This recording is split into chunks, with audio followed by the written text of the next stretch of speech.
টাকা। জনাব হেলাল উদ্দিন শিকদার, পূর্ববর্তী কমিটির মহাসচিব, টাকার পরিমাণ ১,৬৫,৫০০ টাকা। মির্জা বদিউজ্জামান সাহেবের নিকট পাওনা ৬৫,০০০ টাকা, যে টাকাটা হেলাল উদ্দিন শিকদার দিবেন, পরিশোধ করবেন নভেম্বর 2025-এর 15 থেকে 20 তারিখের মধ্যে বর্তমান অঙ্গীকার করেন। আলিফ মানি এক্সচেঞ্জ সিলেট 16,৫০০ টাকা, রহমান মানি এক্সচেঞ্জ বেনাপুর 10,০০০ টাকা, যশোর মানি এক্সচেঞ্জ 16,৫০০ টাকা। কপোতাক্ষী মানি চেঞ্জার যশোর 16,৫০০ টাকা।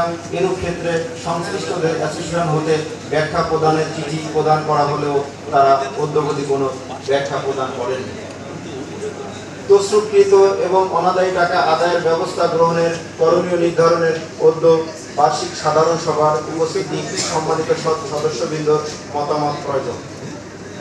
সম্মানিত অতিথি, আপনাদের সদাই অবগতির জন্য জানাচ্ছি যে বিগত ৩/৬/২০২৩ ইংরেজি তারিখে অনুষ্ঠিত বার্ষিক সাধারণ সভায় পূর্ববর্তী কমিটি নিরীক্ষিত বা নিরীক্ষাবিহীন কোনো নিরীক্ষা প্রতিবেদনই পেশ করতে পারেননি, কিন্তু উক্ত বার্ষিক সাধারণ সভা পরবর্তী খরচের বিলে অডিট রিপোর্ট বাবদ ভাউচারবিহীন 50